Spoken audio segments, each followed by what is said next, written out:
श्री गणेशाय नमः। नमस्कार मित्रों, मेरा नाम है ज्योति। एस्ट्रो तत्व चैनल पर आपका अभिनंदन है। आज इस वीडियो के माध्यम से हम सभी जानते हैं राधा कौन थी। क्या राधा ही रुक्मणी थी? आइए जानते हैं। प्रेम से बोलिए राधे राधे। प्रेम क्या है? प्रेम को समझना है तो प्रेम कीजिए और फिर समझिए कि प्रेम क्या है।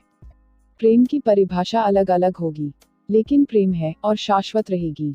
आज मैं बात कर रही हूँ उनकी जिनसे प्रेम शब्द प्रतिपादित होता है, और वो है राधे कृष्ण, जो शाश्वत प्रेम की मूर्ति है। प्रेम को भले ही लोग मॉडर्न मानते हो, लेकिन इसके किस्से तो सदियों पुरानी है। प्रेम का कई रूप है, जैसे राधा और कृष्ण का, जो दो होकर भी दो नहीं थे। श्री कृष्ण रास रचयिता थे तो राधा सुंदरता की मूर्त थी। आज भी किसी मंदिर में कृष्ण का दर्शन करेंगे आप तो कृष्ण के साथ राधा जरूर मौजूद होगी। राधा उनके बचपन का प्यार थी और उनके सहेली भी, इसीलिए सबको हैरत होती है कि मानव का निर्माण करने वाले खुद भगवान की ऐसी क्या मजबूरी थी जो वे राधा से विवाह नहीं कर पाए थे। राधा की जगह पर पत्नी का दर्जा कृष्ण ने रुक्मणी को दिया था। आपको बताते हैं कि वह असल बात क्या थी जिसके वजह से कृष्ण ने राधा से विवाह न कर रुक्मणी से विवाह किया था। तो सबसे पहले आज हम आपको बताते हैं कि कृष्ण की राधा के जन्म से जुड़ी ऐसी कहानी जिसके बारे में सबको जानना चाहिए। सारे जगत में राधा कृष्ण के पावन और पवित्र संबंध को जाना जाता है। अगर हम में से कोई किसी सामान्यतः यह प्रश्न करे कि राधा कौन थी, तो यही जवाब मिलता है कि वह श्री कृष्ण की सखी थी। लेकिन इसके अलावा राधा कौन थी, कहाँ से आई थी, उनके जीवन का इन पहलुओं के बारे में बहुत ही कम लोग जानते हैं। इसलिए आज हम आपके समक्ष राधा जी के जन्म से जुड़े कुछ तथ्य रखने जा रहे हैं। राधा जी का जन्म कहाँ हुआ, यह ऐसा सवाल है जिसका सटीक जवाब हमें ब्रह्म वैवर्त पुराण के माध्यम से प्राप्त होता है। इस महान ग्रंथ के अनुसार भाद्रपद मास के शुक्ल पक्ष की अष्टमी तिथि को राधा जी का जन्म हुआ, और इसी दिन को आज भी राधा अष्टमी के रूप में मनाया जाता है, माना जाता है। इसी दिन ब्रज में श्री कृष्ण की प्रेयसी राधा का जन्म हुआ था। राधा के जन्म की कहानी साधारण नहीं बल्कि चमत्कारी है। ब्रह्मवैवर्त पुराण की माने तो राधा भी श्री कृष्ण की तरह अनादि और जन्मी है। जी हाँ, अर्थात उनका जन्म माता के गर्भ से नहीं हुआ था। आइए एक और कहानी के माध्यम से हम समझते हैं। पौराणिक कथा के अनुसार देवी राधा भगवान श्री कृष्ण के साथ गोलोक में निवास करते थे। एक बार देवी राधा गोलोक में नहीं थे, तब श्री कृष्ण अपनी एक अन्य पत्नी विरजा के साथ विहार कर रहे थे। राधा को जैसे ही सूचना मिली, गोलोक लौट आई। जब उन्होंने विरजा को श्री कृष्ण के साथ विहार करते हुए देखी तो कृष्ण को भला बुरा कहने लगी। राधा को क्रोधित देख विरजा वहां से नदी बनकर चली गई। परंतु राधा का यह क्रोध श्री कृष्ण के मित्र श्रीदामा को अच्छा नहीं लगा। उन्होंने राधा से ऊंची आवाज में बात की और उन्हें अपमानित किया, और इससे राधा और क्रोधित हो गई और क्रोधावस्था में श्रीदामा को शाप दे दी कि अगले जन्म में वे एक राक्षस कुल में जन्म लेंगे।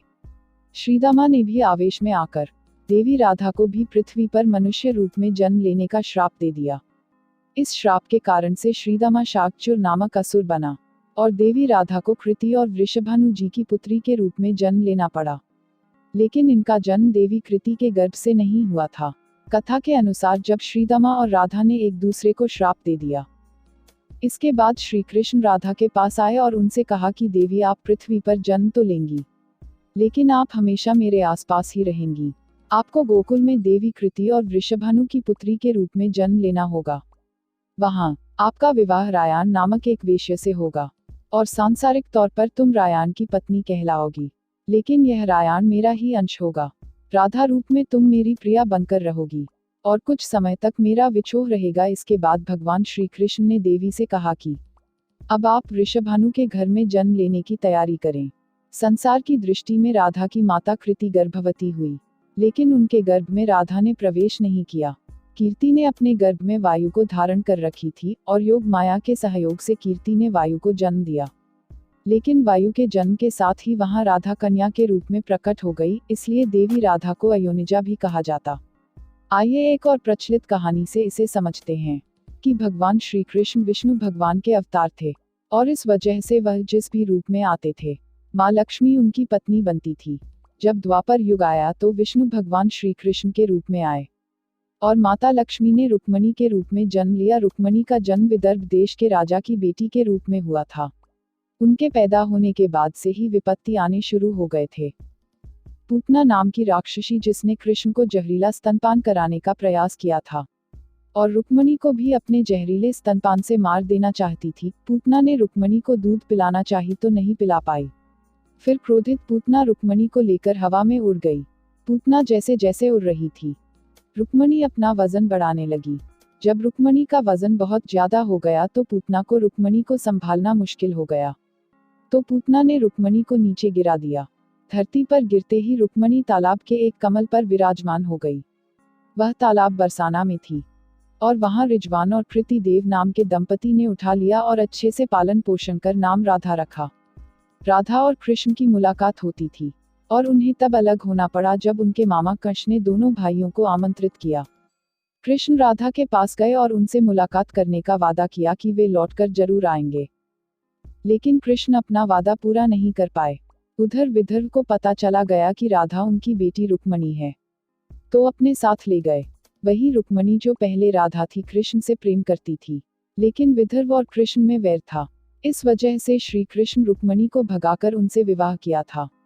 ऐसे में यह बात पता चलती है कि रुक्मणी और राधा कोई अलग नहीं बल्कि एक ही थी और राधा श्री कृष्ण से रुक्मणी रूप में विवाह किया था।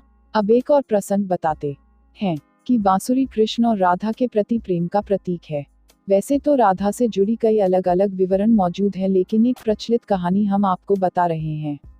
और आखिर कान्हा को बांसुरी इतना प्रिय क्यों है और किसने उन्हें यह बांसुरी दी थी। साथ ही जानिए कि आखिर भगवान श्री कृष्ण ने बांसुरी क्यों तोड़ दी थी। कहा जाता है कि श्री कृष्ण को केवल दो ही चीजों से प्रेम था, यानी बांसुरी और राधा ही सबसे ज्यादा प्रिय थी। यह दोनों चीजें भी आपस में गहराई से जुड़ी हुई थी। जब भी प्रेम की मिसाल दी जाती है तो राधा कृष्ण के प्रेम की परिभाषा सबसे पहले आती है। राधा श्री कृष्ण के प्रेम आत्मा और परमात्मा का मिलन कहा जाता है। श्री कृष्ण के जितने भी चित्र मिलती है उनमें बांसुरी जरूर रहती है, जो हमेशा उनके होंठों से लगी रहती है। बांसुरी जो उनके प्रेम का प्रतीक थी, और इसलिए जब राधा की मृत्यु हुई तो उसी समय श्री कृष्ण ने वह बांसुरी तोड़ दिए, ये कहकर कि जब राधा नहीं तो बांसुरी किस लिए। प्रेम से बोलिए राधे राधे। तो मित्रों, हमारे चैनल एस्ट्रो तत्व में दी गई ये जानकारी आपको कैसी लगी, हमें कमेंट कर बताएं। चैनल को लाइक, शेयर और सब्सक्राइब करें, और हाँ, घंटी वाले आइकॉन को भी दबाएं। और चलते चलते खुश रहें, मस्त रहें, आबाद रहें, स्वस्थ रहें। धन्यवाद मित्रों।